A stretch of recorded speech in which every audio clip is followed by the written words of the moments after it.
all the nucleotide synthesis, and then the transcription, replication, transcription, and translation. Okay, it's all in our cell cycle. Okay, all cells go through this cell cycle in order to proliferate. Okay, and describe mitosis and meiosis, and then the cell cycle checkpoints and its regulation. So it's important one. Then the differentiate between mitosis, meiosis, and then different type of mutations. You have a different type of mutation. You have chromosomal mutation, and then gene mutation. Okay, and then the disease associated with it, and then cancer. Describe the properties, causes, risk factor, and then null function of proto-oncogene and the tumor suppressor gene. For cancer, you will learn further in the pathology. Okay, of course, in pathology, you will learn much more on the like how the cells look like, the morphological features of cancer compared to normal cells.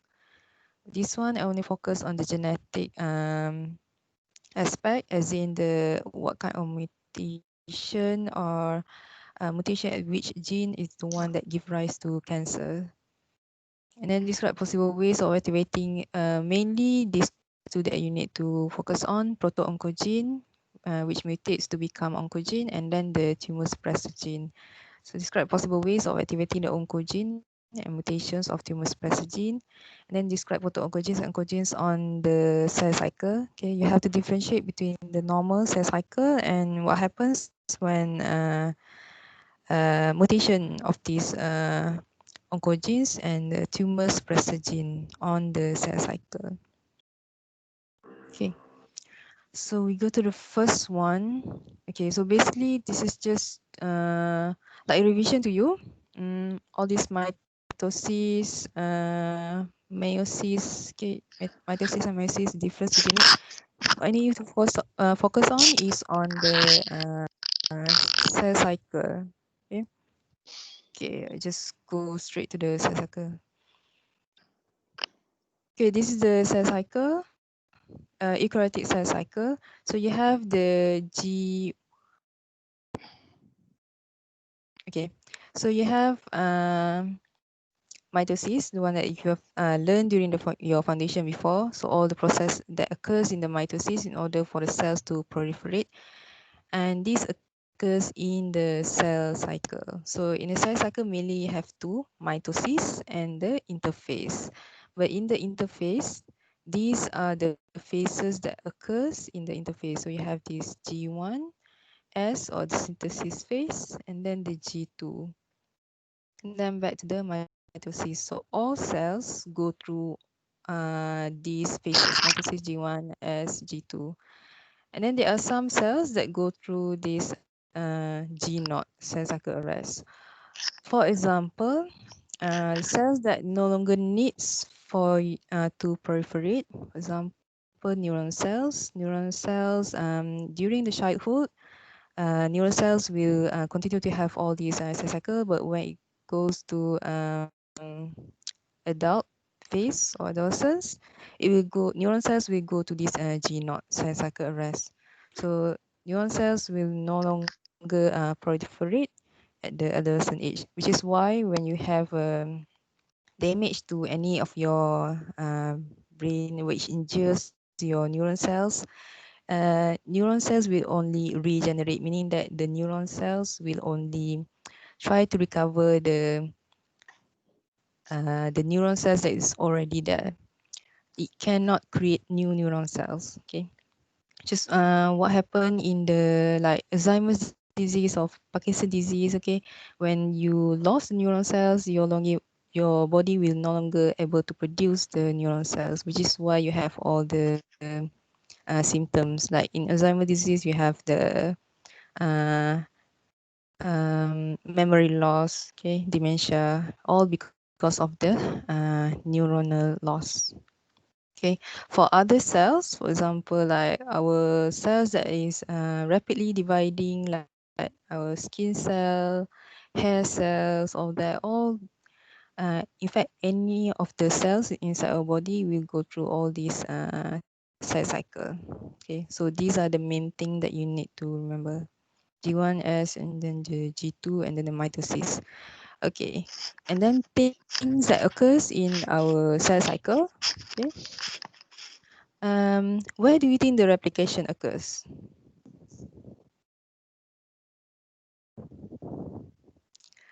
Replication occurs at which phase?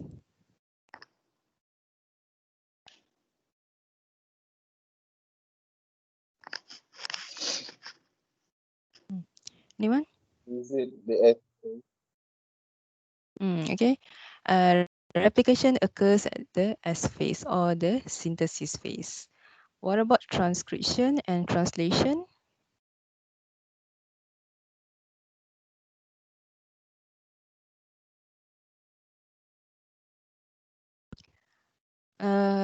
Replication occurs at S phase, yeah, mainly at the S phase, synthesis phase. Whereas the transcription and translation, it can occurs at either G1 or the G2 phase. Okay, and these phases, like after the, especially after the mitosis, they will check for the cell. When the cells already divide, they will check for the cellular contents, excluding chromosomes. All these are being checked, and then during this phase also, transcription and translation can occur. So the body can produce any needed protein during this phase. And then when that enters the synthesis phase, means that the replication, the DNA replicate. So in this phase, transcription and translation will occur. But in a prokaryotic cell, it can occur together when there's mm, replication, transcription, and translation also can occur. But that one is in a prokaryotic cell. But in eukaryotic cells, it cannot occur together. So when there's a replication, transcription, and translation will stop. And then after the replication, G2 phase is also another important checkpoint in order to check after the replication. During the replication also, you still remember, you have the DNA polymerase 1 entry to check whether there's an error during the replication. And then after that also, there's a double check to make sure that there's no error in the replication process, and also to ready the cells for the mitosis. Okay, so in all these phases, mainly in G2 is the one that they always our cells will always check for any other errors. If there's error in later, I will explain on the regulation of the cell cycle. So what happens when there's error during the cell cycle? Okay, so any question on this? So I hope this one is kind of straightforward for you. Okay, so this is on the cell cycle. Yeah, this one on the checkpoints. Okay, so cell cycle checkpoints. In order, like I mentioned just now, in order to check whether there's an error, and we have all these cell cycle checkpoints. Okay, cells that have stopped dividing. Okay, this one like I mentioned is a like your neuron cell. Okay, the cell cycle is controlled by a series of the checkpoints by this cyclin and the CDK. So you have cyclin and the cyclin dependent protein kinase CDK. So these are the proteins that are responsible for the activation of the checkpoints and to navigate the cell cycle. And these are also the cells that they are considered as proto-oncogenes, the cells that is important for cell survival. Okay, and how it occurs is that cyclins are synthesized and degrade in plasma. Okay, cyclin binds to CDK to activate it. So you have all these CDK4, cyclin D, all these at the different phases of the cell cycle. So like in G1 phase, you have a cyclin D Then between the checkpoint also you have the cyclin E and CDK. So all these you don't need to remember which cyclin or CDK A, B or all that. Just enough for you to remember that cyclin and CDKs are the regulators of the cell cycle.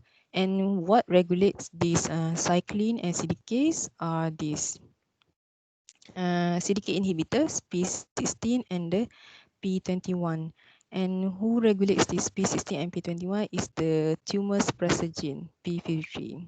Okay, so when there's an error in the cell cycle, so P53 will be activated. So P53 will activate these CDK inhibitors like P16 and the P21. So this inhibitor will inhibit all the cyclins at whichever checkpoint. Okay. So when these inhibitors inhibit the cyclin, so cell cycle will halt or will pause and will try to rectify the damage or correct the damage. Okay, you've learned previously on DNA repair mechanism. So all those also occurs in the cell cycle. So they will attempt the repair, but if the damage is beyond repair, P53 will cause apoptosis to the cell. Okay, if apoptosis is a programmed cell death whereby the this programmed cell death compared to necrosis. You have two ways of cell death: apoptosis and necrosis. So apoptosis is a regulated cell death. So this one is regulated by the P53. So when the damage is beyond repair, so P53 will cause the activation of the apoptosis. So this cell will be programmed for cell death. And if it's when repair occurs, so the cell cycle can continue as usual, meaning that um, when the inhibitor inhibit the cyclin and CDK4, it will pause the cell cycle and activate the repair. So if the repair is okay, meaning that there's no more error, so the cell cycle will continue as usual. Okay. Any question on this? Regulators or cell cycle? So those are the things that you need to remember.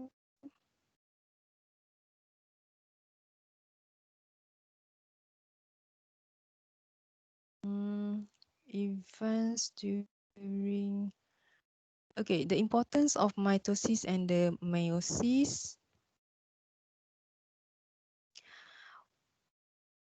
Well, mainly, okay, all these you have learned during your foundation and also I don't want to go through in detail so much, okay. Then difference between these two also, okay, this one also you've learned during your foundation, especially in the phases like mitosis only one, then in meiosis you have two, um, you have meiosis one and then meiosis two, and at the end, the total cells that are being produced, okay, there are two n, whereas the meiosis is just one daughter cells, okay. And the importance in this mitosis and meiosis is the separation of the chromatids, okay, whether it's dysfunction at the disjunction, whether it can the cystochromatids can be separated or not during that phase, especially during the telophase when the chromatids are separate. So errors can occur during this telophase, which give rise to actually there are a lot of disease related to it, but in this lecture I will only focus on three of it, which is the Down syndrome, and then the Klinefelter and the Turner syndrome. Okay, these are the main three that are always occur in the what call that? It's not a rare disease. It's a common disease that always occur due to the non-dischargement during the meiosis. So among all the non-dischargement, so these three are the main that is common that you will see in the community. So basically, those are the trisomy 21. This one is the most common. Down syndrome is the most common. Then the trisomy 18 and 13, the Klinefelter and the Turner syndrome. Okay. So that's the main importance. Why you need to know about the mitosis and the meiosis. Okay, differentiate between aneuploidy and polyploidy, and then differentiate between Down syndrome. Okay, all these are the mutations that occurs in our body. Okay, mutation, you have that I mentioned earlier. Mutation, the two main things that you need to remember is that mutation, the structural mutation and the gene mutation. Structural mutation meaning that the whole chromosome is mutated, whereas the gene mutation is a point mutation, only one or a set of a amino acid or gene is being mutated. Okay, so in structural mutation, you have this aneuploidy and the polyploidy. Okay, and aneuploidy is the trisomy that has one extra chromosome and is abbreviated in the 2n+1. So trisomy 21 is an example of trisomy in which cells have an extra chromosome at the 21. And then you have the polyploidy. Polyploidy is a whole set is being mutated. Okay, like just now is 2n+1, but for a polyploidy is a condition where there is more than two sets of chromosomes. So it can happen like triploids, tetraploids, and all that. But polyploidy is very rare to see it in human. Mostly we die during the as embryos or fetus. So you can only see this polypody in animals also can't. Plants also, mainly you can see it in plants if you want to see it. But polypody is very rare in human because it affects all nearly all organs, and most of it will die in embryos or the fetus. Okay, back to the aneuploidy. So these are the main three, which are the Down syndrome. Okay, like this one. Okay, this is the non-distension that can occur. Okay, it can be either um, separation of this that occurs during the meiosis 1 or occurs during the meiosis 2. So the non-distension can occur both during the meiosis, and this also only occurs at the sex chromosome. Like the Down syndrome, it occurs at chromosome 21, occurs in human egg mother cell. So there's a mutation at this 21. So you have an extra. So this is the how it occurs. So abnormal, it can be either normal meiosis. Okay, meiosis is normal, but there's a defect during the during the embryo. Okay, or it can be due to the abnormal meiosis. So there are two theories how it can occurs, and then there's also another theory about the Robertsonian. That one I explain later. That one occurs due to genetic. So it means that it didn't occur during the meiosis. It occurs at the upper genetic level. Okay. Then what happened is that you have an extra for Down syndrome. You have extra at the 21. So these are the symptoms. So I'm sure you have come across disease Down syndrome. Okay. The Down syndrome disease, they are variable in you can have a broad spectrum of Down syndrome. It can be little up to like mild. A mild Down syndrome meaning that their mental growth is quite okay and they can function well like a normal person, but they may have defect in the features like features as you can see is like they have the broad flat face and slanting eyes and all these short nose. Okay, and then their features also their growth is not that well, meaning that sometimes their growth are normal, sometimes their growth are stunted. Okay, so all these are the symptoms that occur in Down syndrome due to this trisomy 21. Okay, then you have the Turner syndrome. Okay, Turner syndrome is basically gamete with no sex chromosome fuses with normal X gamete. So you have a genotype of 22 plus XO. Like the oh, I forgot to mention Down syndrome just now.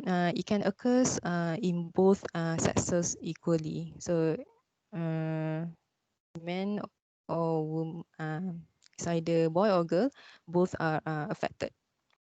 So it can be both are equally affected in the Down syndrome. But for Turner syndrome, it only affect the X gamete, so meaning that the girl is affected. So it has this 22 plus XO, individuals are female and short in stature. Infertile because ovaries haven't developed normally. So because of this XO, so there's no, if a normal one is XX. So because of this, the Turner syndrome patient is usually infertile because of ovaries is not developed normally. Okay, and then the features you can check in later. Normally, the Turner syndrome they have this web neck and all, and then it's not much difference with the normal human. Down syndrome you can see much difference compared to the Turner syndrome.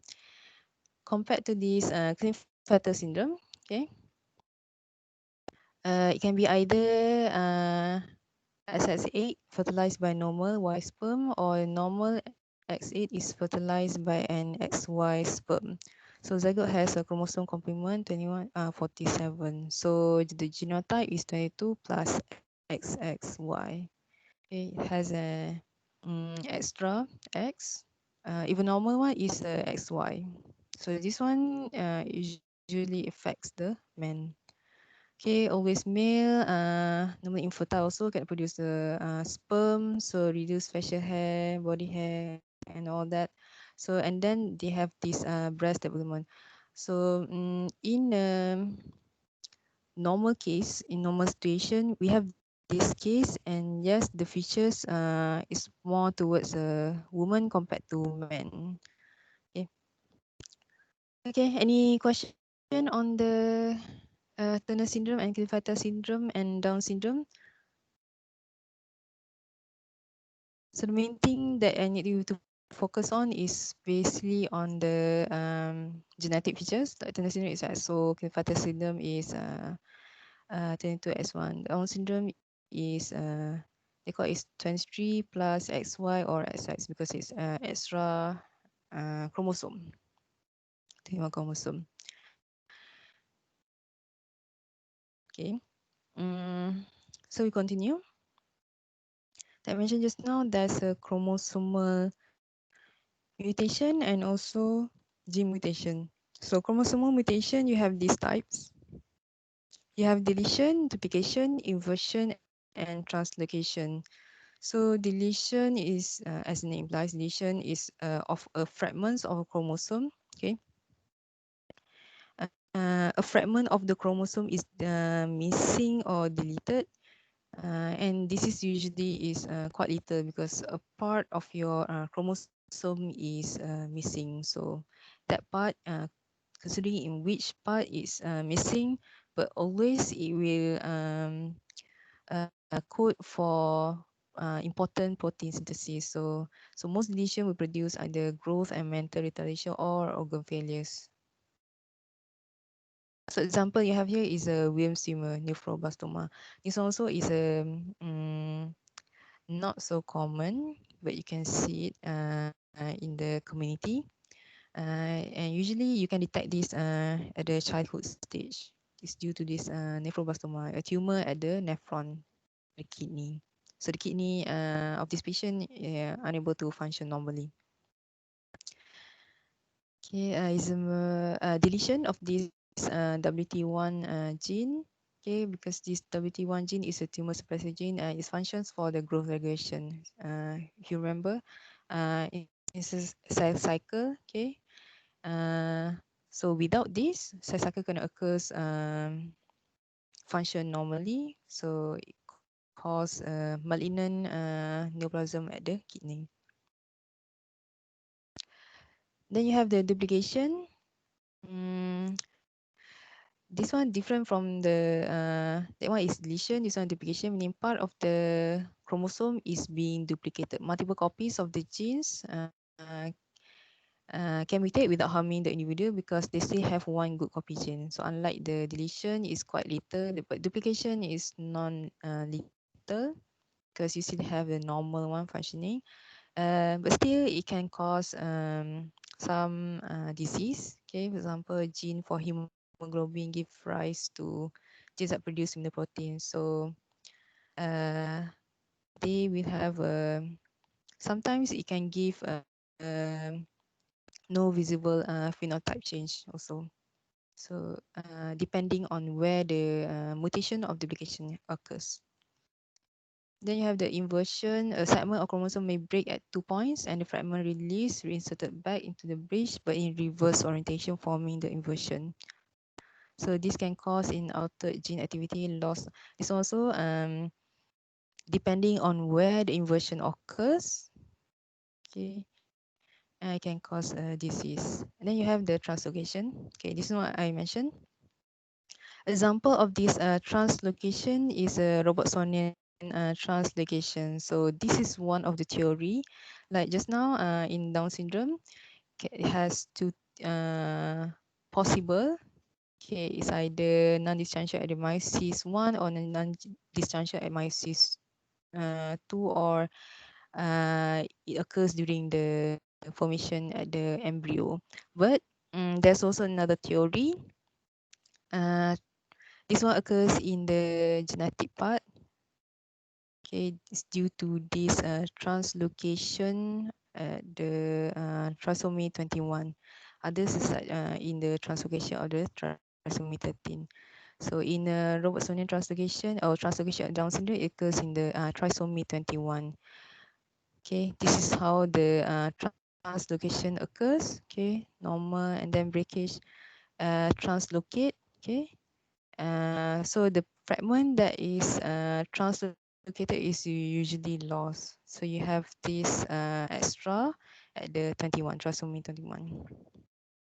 Okay, any question on that? So those are the main 4 types. Actually, a few other types, but these are the main 4 that always occur. Okay, on chromosome mutation. And then you have these gene mutations. Okay, gene mutations can occur is either spontaneous or induced. Spontaneous is due to the errors in the replication, okay, repair or the recombination of the DNA. So during DNA repair, during the replication, if there's a these mutations can occur during these stages, especially during the replication. Or others is due to induced mutation from the radiation and the chemical mutagens.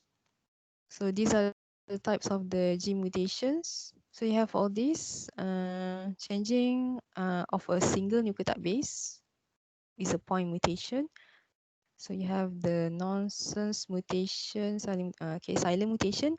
The codon containing the base change may code for the same thing. So silent mutation means that the there's an amino acid change, but it codes for the same amino acid, so it's a silent mutation.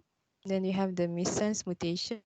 The codon containing the change base may code for a different amino acid.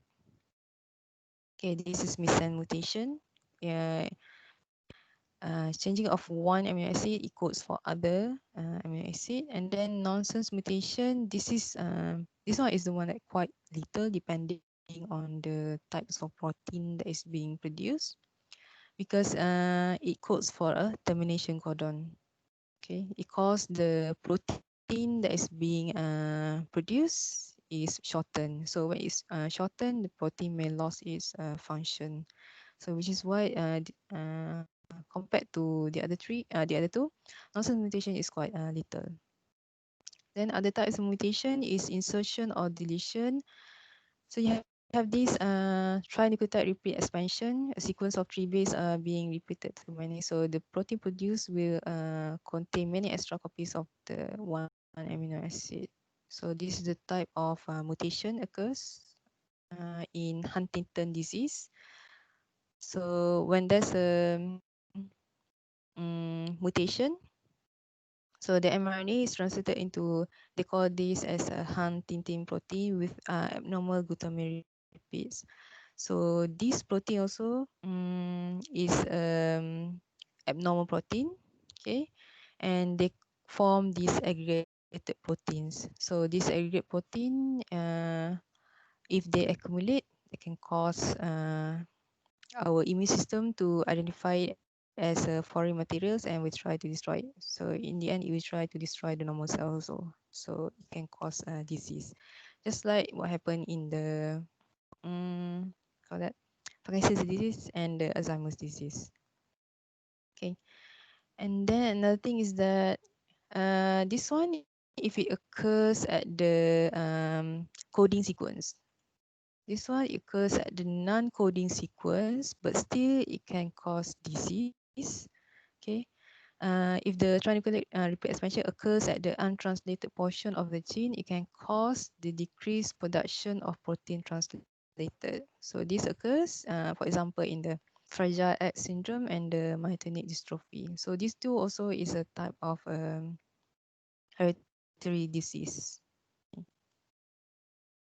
And the next one is a splice site mutation. Okay, so remember splicing, how it occurs. Okay, if there's a mutation as a splice site mutation, okay, what happen here is that when there's a defect at one of the splice, the site that they identify, so remember the snRNA is the one that will identify the site to be cut, okay, exon and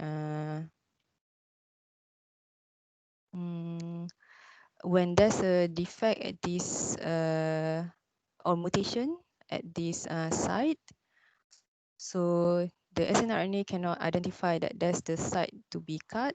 So in the end, it will cut the whole thing. So it will produce the abnormal protein. So this is normal one, okay, no mutation. So they can snRNA can identify the site to be cut, okay.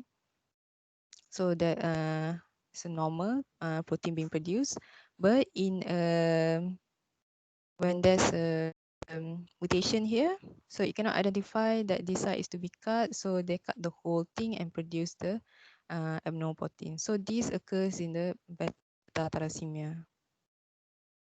Mm, okay, any question on this? Splice site, trinucleotide repeat expansion. Then you have this frame shift mutation. As the name implies, have one or two nucleotide either deleted or added to the coding region of a message sequence. So the reading frame is altered. This can reduce in this can result in a different amino acid sequence. So for example, this one, okay, there's a addition or deletion. Okay, this one, for example, this one is addition of U. So a different amino acid sequence are being produced. Same if there's a deletion. there's a different amino acid sequence that are being produced. Okay, so example is in the cystic fibrosis. Okay. Cystic fibrosis is a hereditary disease caused by deletion of a trinucleotide expansion. Is there an error? Okay.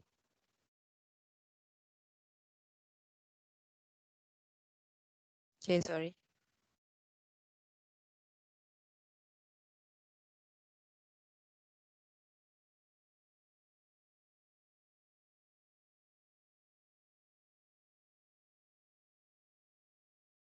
Okay. Okay, can you all hear me? Yes, doctor. Yes, Mm, Doc. not that I'm talking to myself. Okay. Mutations. Frameshift mutation. This is example cystic fibrosis. So like the in my activity tree. So I gave you the case. Okay, is this is a cystic fibrosis case? Daughter 3-month-old has considerable difficulty gaining weight, and now she develops a cough and produce phlegm. Sweat tests showed elevated chloride levels, which are diagnostic of the cystic fibrosis. Okay, this is a usually you will detect this cystic fibrosis as another hereditary disease. So usually all hereditary disease can be detected at early age. So as early as the baby as being born. Some maybe later. So this one is cystic fibrosis case. 3-month-old can already detect that child is having cystic fibrosis. So what happened in cystic fibrosis is that it's a frame shift mutation. Okay, deletion of the 3 nucleotide that codes for the phenylalanine. Okay, at this point, and this produce abnormal of the CFTR transmembrane conductor regulator. So we call it as CFTR protein. So this leads to the destruction of the potassium. CFTR is important for the chloride channel. So not sure whether you learned this during your physiology. So remember, for all the sodium chloride channel, right? So all these are important for the action potential, for the homeostasis, volume regulation, and also for the regulation of sodium. Okay, so which is why when there's a defect of this CFTR protein, you can detect salt at the skin, meaning that the salt are being excreted through sweat. So normal, you won't get so much salt in your sweat, but due to this CFTR abnormal function of the CFTR or defect of the CFTR protein, so patient with a cystic fibrosis, you can test from their sweat. There's a high sodium level or salty. Okay, and other than that, it can cause it can cause production of mucus, which is thick and sticky secretions in the lungs and pancreas. So it can cause lung damage and the digestive deficiencies. Okay, which is why the patient with cystic fibrosis all have these all symptoms. I mentioned just now, defect, increase the sodium in the chloride content in the sweat, thereby providing a diagnostic tool. So how we detect it is by this sodium content in the sweat. So that's how we diagnose cystic fibrosis. And usually we also do genetic testing by RT-PCR. So you've learned about RT-PCR right in the yesterday, RDNA. So by RT-PCR, you can also detect the genetic, the abnormal sequence, uh, and you can detect it as a cystic fibrosis. And then other than that is a lung infection, okay, because of the thick mucus. So the dried mucus will also block the airway space and diminish the air exchange and predisposing the patient to infections. So which is why patients with cystic fibrosis has increased chances of secondary infections, or the bacterial or viral infection. They will be more prone to this infection. And what more, they are still infants, they are much more prone to infections. Other than that is this defect in the digestive enzyme. So in the absence of the chloride secretion, the mucus and all, it blocks the pancreatic duct, so resulting in decreased secretion of the digestive enzymes.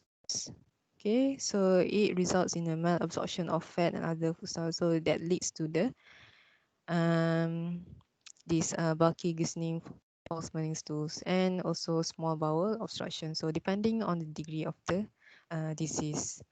So also it's quite a rare disease. Okay, but um, if I'm not mistaken, there are few that we detect. It's very rare in Malaysia, but you can detect. It's quite common in the US. Okay, but previously there are cases that we detect in Malaysia. Okay, right. That's on cystic fibrosis. So I hope you can remember all these kinds of mutation, chromosome mutation, and then you have the gene mutation. Okay, all these types of mutation. Um, have missense, nonsense. Okay, this one.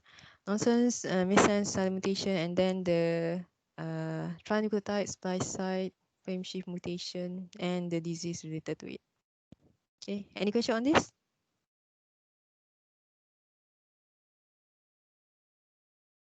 Oh, treatment. Hmm.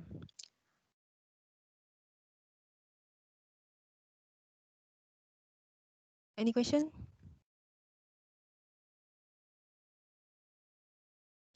Okay. If there's no question, which group present this? Cancer? MO3, doctor. Okay. Moshi? Okay. Okay. Um, Okay, continue. alright. Waiting for my friend to share his screen.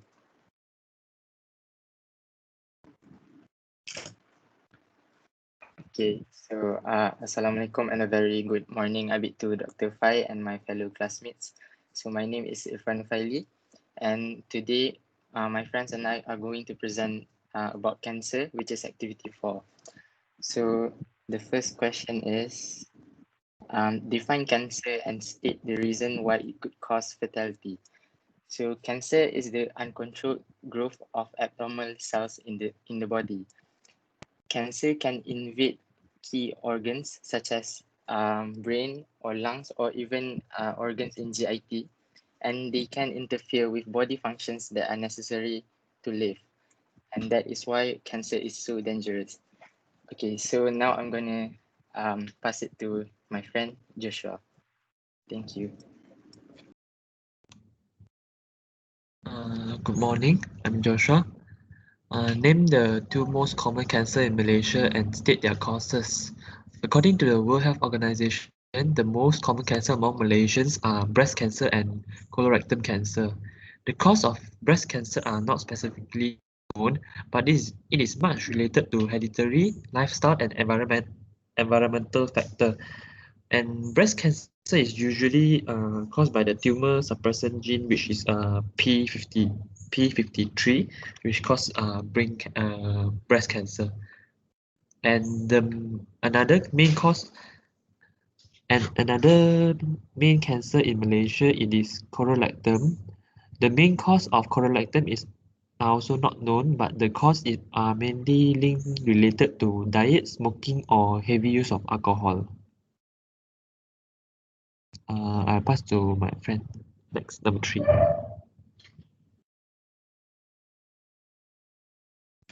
Hello, I'm Ame. The genes that will give rise to cancer are the activation of oncogenes, which are mutations of proto-oncogenes, and also the inactivation of tumor suppressor genes. That's all from me. I will pass to the next presenter. Assalamualaikum and good morning. My name is Mudeze. So for question 4, differentiate between proto-oncogenes and oncogenes. Okay, firstly, we need to define each of these genes. What does it do or what does it means? So for proto-oncogenes, it's the gene function to promote proliferation or cell survivals. These genes code for growth factor receptors, synthase transduction proteins, intracellular kinases, and transcription factors. All of these are related to the synthesis of cyclin and cyclin-dependent kinase in the cell cycles. So for proto-oncogenes, it is an unaltered gene whose product act in a dominant manner to accelerate cell growth. Because they resemble proto-oncogenes, they code for the production of protein involved in growth controls. So they code for an altered version or excessive quantities of these growth control proteins, thereby disrupting a cell growth signaling pathway. What does this mean is that oncogenes function same as the proto-oncogene. They code for the same factors and proteins, but the altered version or the mutated version of this protein causes them to produce more quantities. So how does they produce more? Because while this mutated form of normal cellular gene involved in the growth signaling pathway, they do not require presence of pro-growth signals. So what does this mean is in a normal cell cycles for proto-oncogenes, uh, in order for the cell cycle to progress to each stage, they require a stimulate such as a growth signaling pathway. So which means that they require growth factors for them to stimulate and to progress to another stage.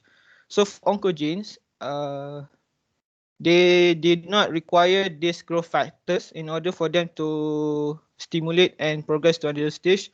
So they just can skip a stage and just straight go to the M phase, which is the mitotic stage, and infinitely to cause cell division. So that's the difference between both this gene. So next slide, please.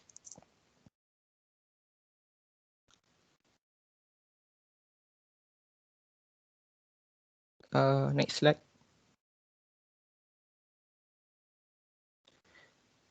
Oh, okay. Thank you.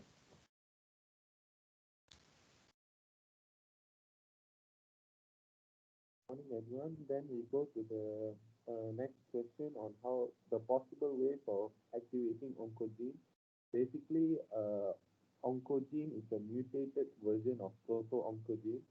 So you'll see how this proto-oncogene undergo mutation to become oncogene. So first we have point mutation or deletion.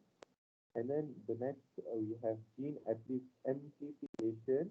Then lastly we have chromosomal rearrangement. So how point mutation or deletion happen is that is whereby abnormal non-functional protein is produced, and gene amplification is when normal gene expression is amplified or just normal protein is greatly overproduced. Then we go to chromosomal rearrangement. Chromosomal rearrangement can be divided into two, whereby there is chromosomal rearrangement in regular sequence, whereby normal protein is overexpressed, and then there is chromosomal rearrangement that causes the fusion of two genes, whereby hyperactive fusion protein is expressed. That will be all. Thank you.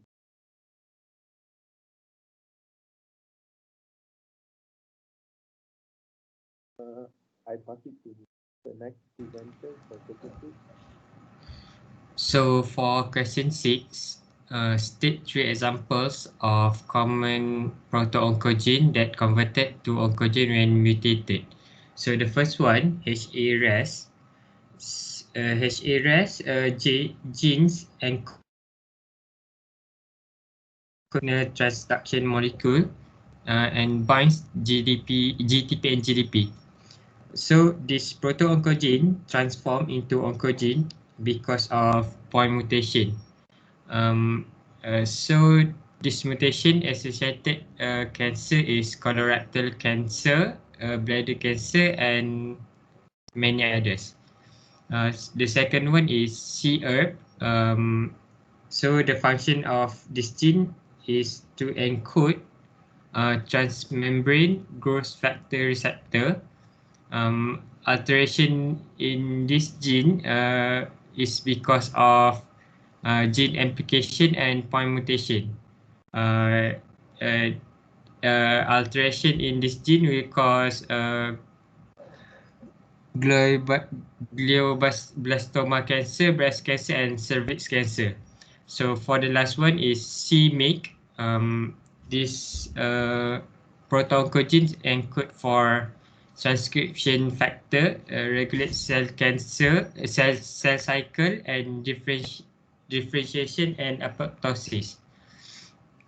Um, it's mutated because of translocation, amplification, and point mutation, and it will cause lymphomas, leukemias, and lung cancer. So next question, pass to other presenter.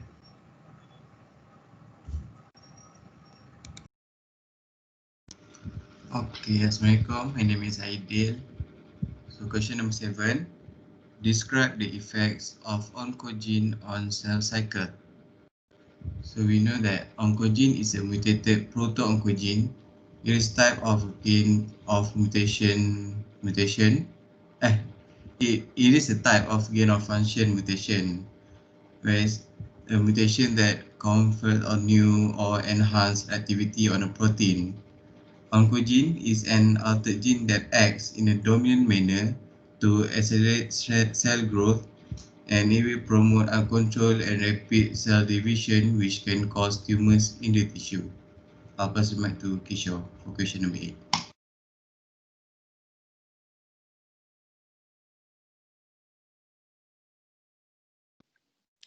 Good morning to all. I'm Kishore. The possible ways of tumor suppressor gene mutation. Tumor suppressor gene is mutated by cancer-causing substances in the environment, like carcinogen in tobacco smoke, ultraviolet light, and the chemical aristolochic acid. For an example, the carcinogens can cause changes in P53 gene and protein. The mutation spectra of P53 gene varies with the different carcinogens and cancer type. Moreover, it can be genetically inherited.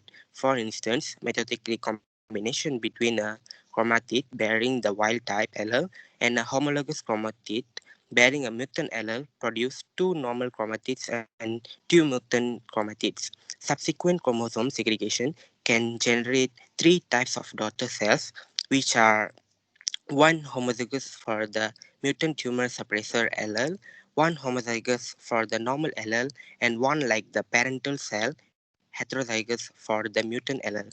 Other than that, it also can be inactivated by oncogene products. That's all for question number 8. Thank you.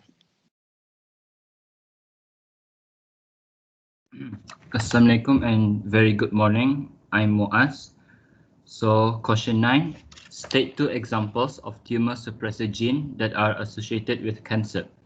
So the two examples are BRCA2 and P53. BRCA2 or breast cancer type 2 is a human tumor suppressor gene which is responsible for repairing DNA. If there's, for example, if there's a DNA mutations in the, for example, in the breast cell, BRCA2 will repair the mutated DNA. For P53 or tumor protein 53 is a gene that codes for a protein that regulates cell cycle, which when P53 is activated, it can promote cell cycle arrest to allow DNA repair or apoptosis to prevent propagation of cells DNA damage. As for the apoptosis function, let's say if there's a cellular stress such as DNA damage, p53 is induced to accumulate in cell nucleus to exert its pro-apoptotic function. So overall, p53 is very important for cells in multicellular organism to suppress the cancer. Okay, that's all for me. I'll pass to Amin. Thank you.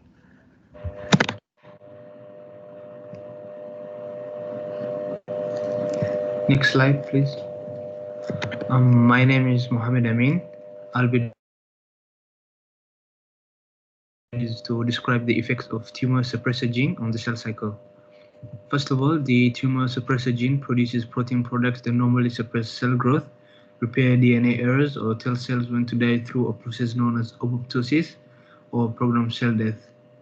When the tumor suppressor gene doesn't work properly, cells can grow out of control, which can lead to cancer.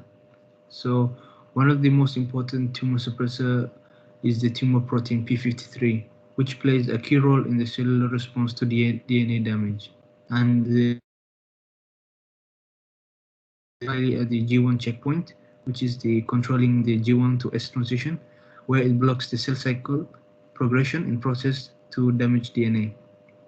When a cell's DNA is damaged, a sensor protein activates the p53, which halts the cell cycle at G1 checkpoint by triggering production of a cell cycle inhibitor. This pause buys time for DNA repair, which also depends on p53, whose second job is to activate DNA repair enzymes. If the damage is fixed, the p53 will release the through the cell cycle. If the damage is not fixable, p53 will play its third and final role, which is triggering apoptosis, so the damaged DNA is not passed on. Thank you, and that's all for us. Okay, thank you. Is there any question for this group?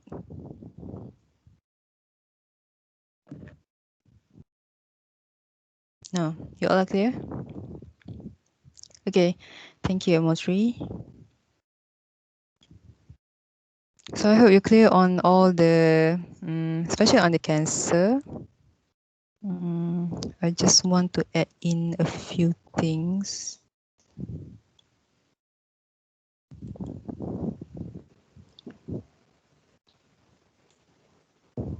Okay, important thing that you need to remember is that mainly the cells that you involve, okay, mainly are the proto-oncogenes and tumor suppressor genes, but others can also due to the defect in the DNA repair and genes that are involved in the apoptosis. So like BAX, BCL2, so all the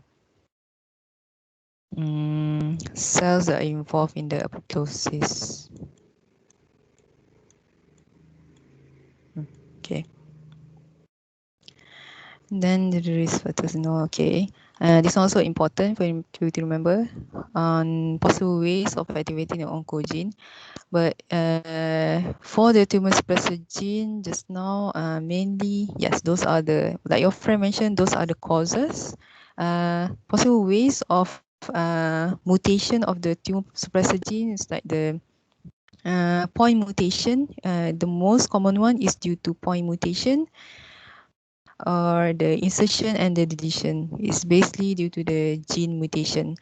But for the oncogene, it can be due to the chromosomal mutation or gene mutation. So mainly it's due to the chromosomal mutation. Okay, most of it are due to the chromosomal mutation, and some of it is due to the this one, the gene amplification or the insertion or the deletion. Okay, this one also important for you to remember on what does oncogenes do to the cell cycle. Like a normal cell cycle, it goes through all these phases, but during when there's a mutation of the proto-oncogenes to the oncogenes, so they don't go through all the checkpoints, they are not being controlled by the checkpoints, and they skip the cycles. Okay, instead of going through the G2 phases, they straight away from mitosis, G1 synthesis, and straight away proliferate mitosis, which is why cells like cancer cells are little, as in they can rapidly divide on its own. Okay, they don't need any growth factor, and which is why you can also detect that some cancer cells, they produce their own hormones, angiogenesis. So all this you learn in the pathology.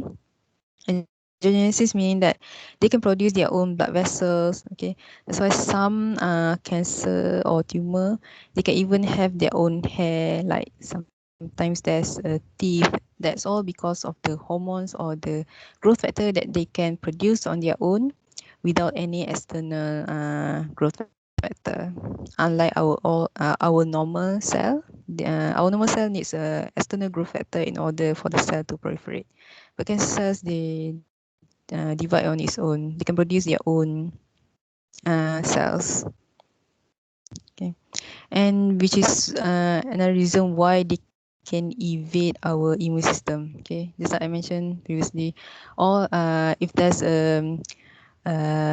protein, abnormal protein, so our body will detect it as an uh,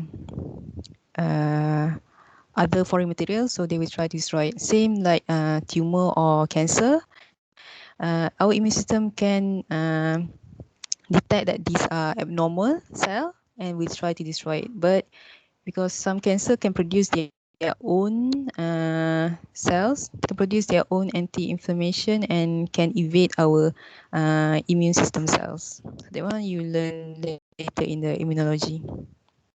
Okay, then the tumor suppressor gene. Okay, like if I mention all this, normal. Okay, the difference between the just I want to mention a bit on this.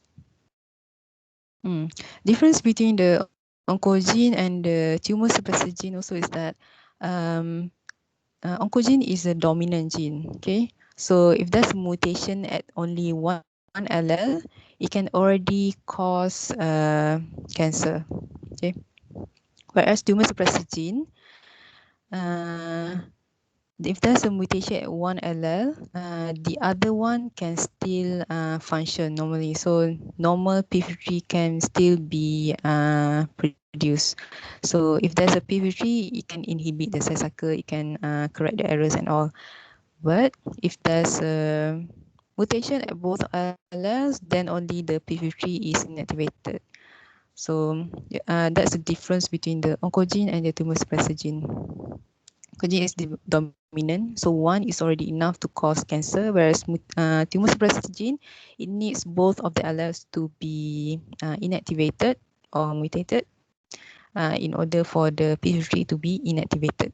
Okay, and the other thing is that oncogene activation cause cancer, whereas tumor suppressor gene inactivation is the one that cause that give rise to the cancer. Okay, any question on those concepts?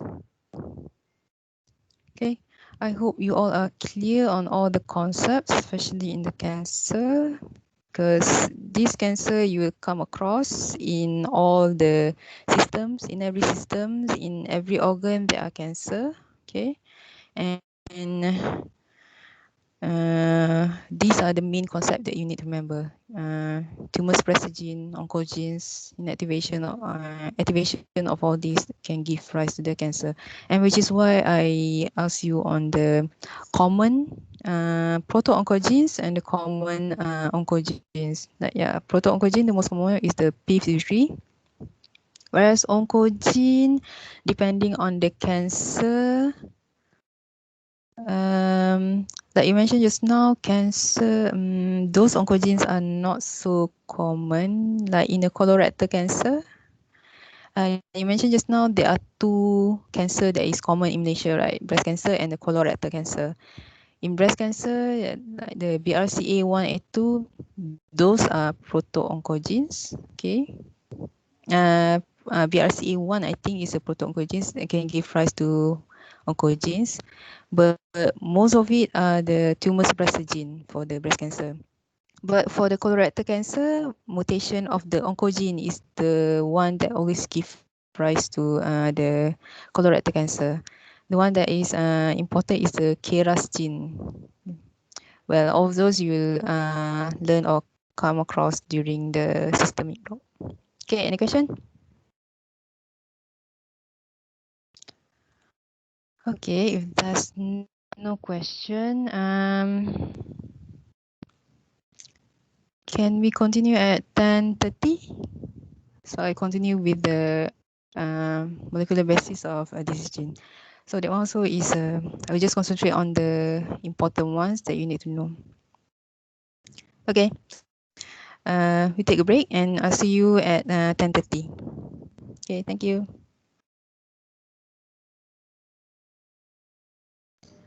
Thank you, madam.